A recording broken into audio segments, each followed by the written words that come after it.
I've had a few requests to review the Revel Performa BE series.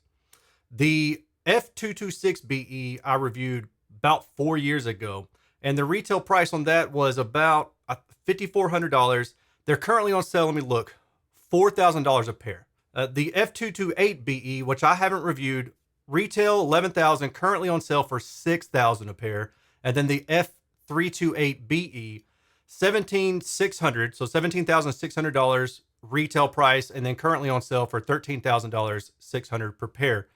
Now, depending on what color you get, these prices are going to kind of fluctuate. But what I can tell you is that these are some of my favorite speakers. I've only reviewed the F226BE, which is a smaller speaker. And I've got all of these shown here just so you can kind of get an idea of the proportionate sizes, okay? The F228 and the F328 I've heard at different shows. And then I've got a friend who lives about an hour away who has the 228BE.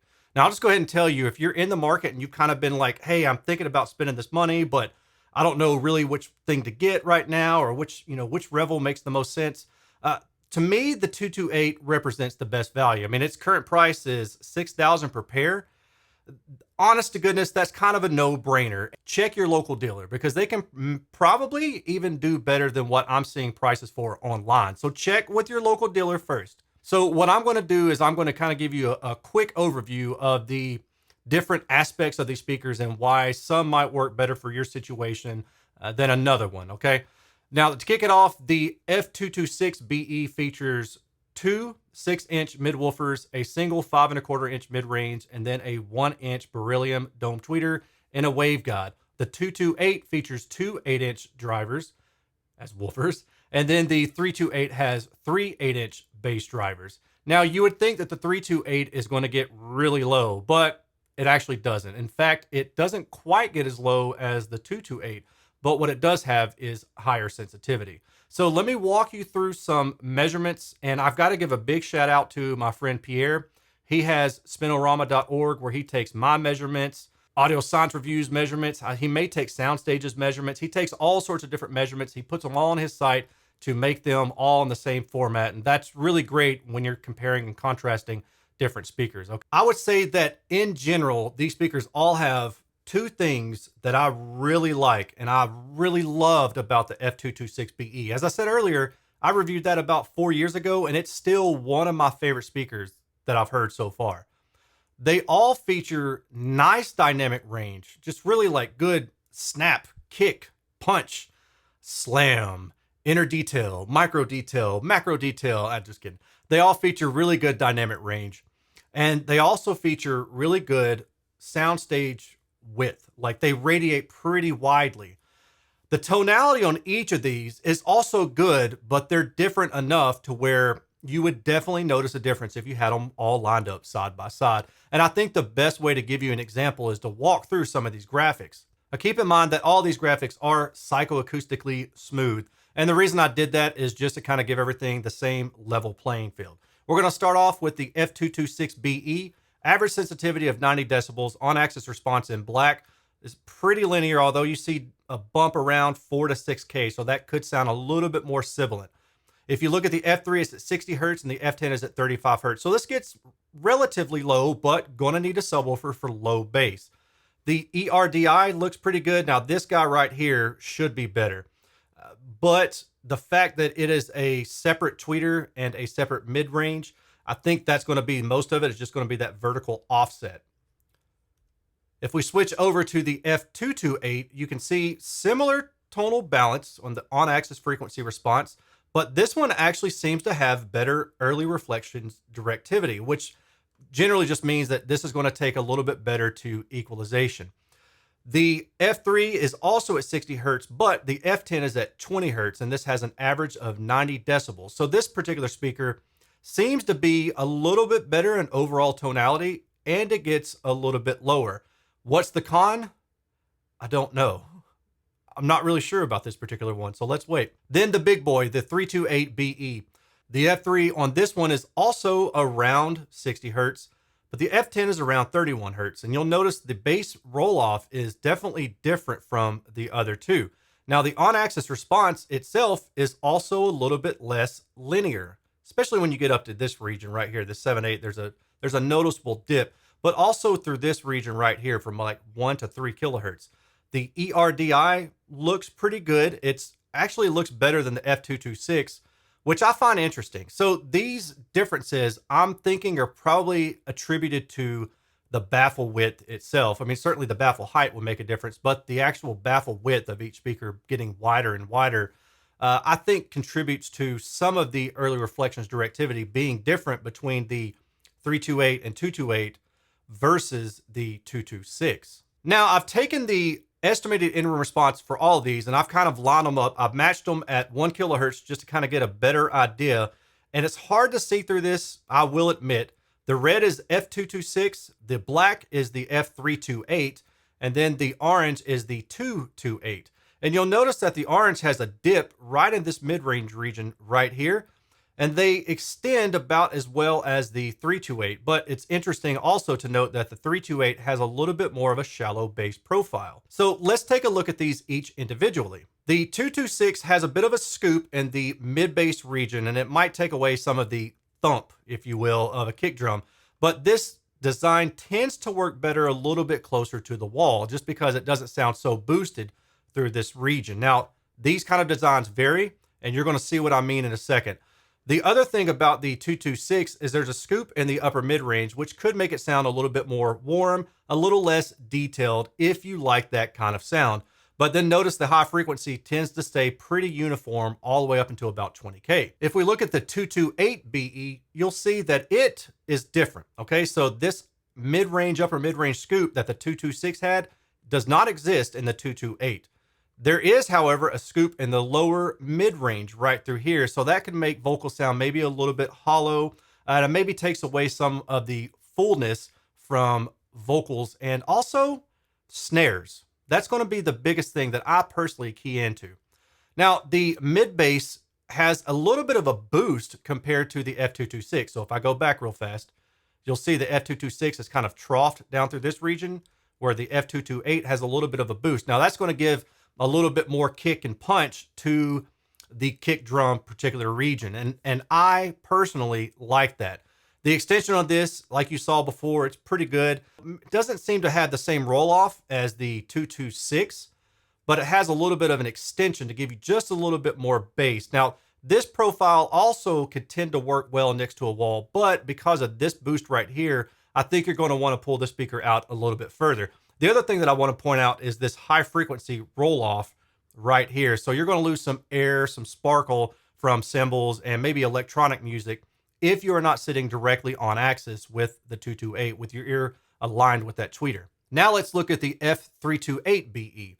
You'll notice that it has a similar flattening as the F226, which is going to take away some of that extra thump from that kick drum. And again, personally, I like the little bit more that the 228BE has. But then you look at the overall tonal balance of the speaker and it looks pretty good. This 3K bump could cause a little bit of glare if you're really listening for it.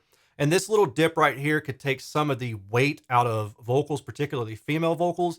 But I don't think that it's going to be enough to really be a decision maker, at least in this kind of fashion, because it's relatively low in level, these little things are. But notice that I have this note right down here that talks about the slope has increased, just meaning that it's steeper now. Well, let's compare that to the other two speakers. I've taken that general slope that I had before of the 226 and the 228. Those are in red. And then I laid the F328's slope that you just saw on top of that. From this, what we can see is that the 328 might actually sound a little bit darker. And we're talking about a decibel or so. It's really not a lot, but it could sound a little bit different other than just noting those little deficiencies here and there from the other two models. You know, that dip in the upper mid-range from the 226, and then that dip in the lower vocal region or mid-vocal region in the mid-range from the 228BE. And it's interesting to note that the slope is changing even though they use mostly the same drivers. Now let's talk about horizontal radiation. And this is one of the aspects of the speaker that I really, really liked. And what's really interesting is when I reviewed this years ago, I didn't really have the understanding of knowing that I like a speaker with like about plus or minus 60-degree radiation. And I've learned that over the years. So when I went back and looked at this graphic, I thought, oh, dang, that's pretty cool. Like that, because I didn't know if it was going to be wider. I didn't know if it was going to be really nonlinear. but it really jives with what I like. And on that same token, this response is really something that I've keyed into, like the Wharfdale Linton speakers and the Super Linton speakers. They tend to have a little bit of dip through here. Some of the Kef speakers have a little bit of a dip through here. And I don't mind that. Now, I'm not saying that I wouldn't prefer something to be more smooth through that region, but it's not bad. And I'd rather have that than a peak through that region. So it's just something else that I've learned. And it's cool to see it sitting in the data. And I have a better understanding of it now. And what I liked then still matches what I like now, 4.5 years later. So going back to the horizontal dispersion, we can see this is about plus or minus 60 degrees, nice and wide, some narrowing in the higher frequency. If we go to the horizontal contour plot of the 228, also nice and wide, but we see a couple little deviations here. The other interesting thing is that there's this narrowing at the higher frequency. Now we saw that the estimated interim response, again, be on axis with the speaker. It's definitely going to help that.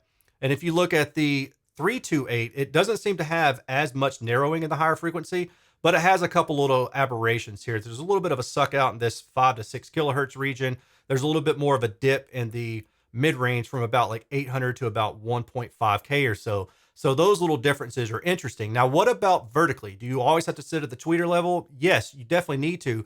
But the bigger you go in these speakers, the more important it is to be at that center position at that tweeter level. I mean, if you deviate from it as you go higher in model, then there's more and more issues. So let me show you what I mean.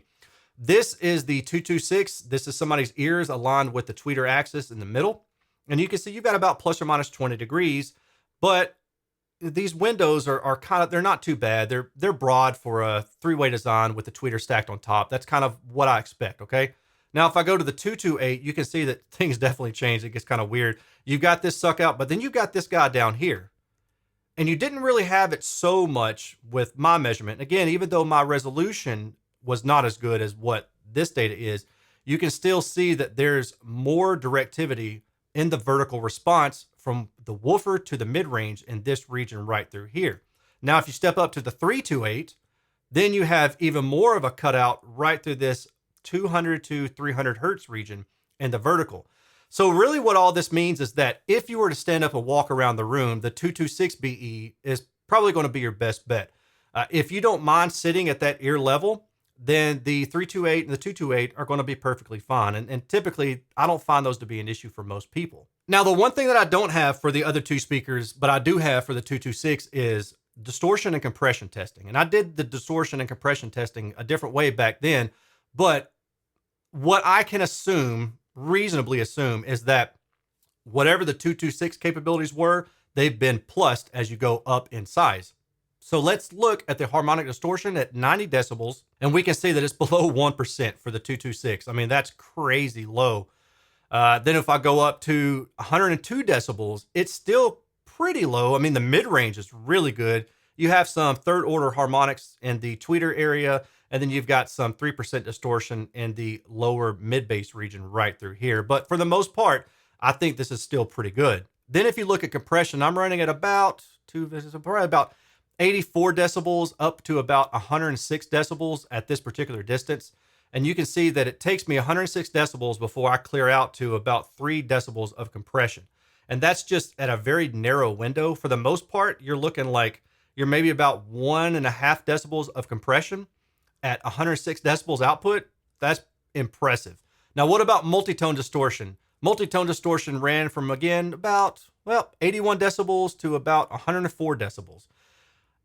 I hit 104 decibels before I clipped the negative 40 decibel limit. If I put this to negative 30, which is my current limit, it would definitely be better than that. So long story short, these speakers are capable of lots of dynamic range and higher output. They look fantastic. They sound really good, but they're different enough between them that hopefully what I've talked about in this video will give you an idea of, hey, these are all really cool, but which one makes more sense for me between placement and overall tonal balance preference?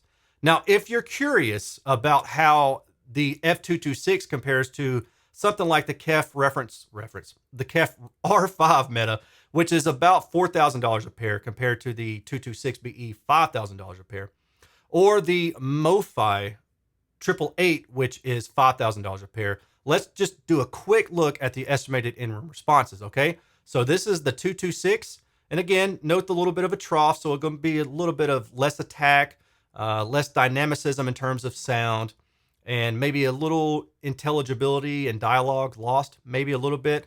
And then not a lot of mid-bass thump, okay? If we go to the KEF R5 Meta, note first of all, this slope is a lot more steeper. Now the KEF is going to sound darker than the Revel or the MoFi, and I'm going to show you a direct comparison shortly. The KEF also has a little bit less mid-bass output in terms of this overall trend line, but this KEF would serve well to be placed near a wall, and its overall tonal balance seems to be more linear than the Revel we just looked at, other than this small peak around 6K. Now, if we look at the MoFi 888, it's less linear than the other two, but it definitely has better bass extension. So some of you may definitely prefer that. And for the MoFi 888, you really don't necessarily even have to have subwoofers. I mean, you're getting down to at least 40 hertz in room, if not maybe a little bit lower.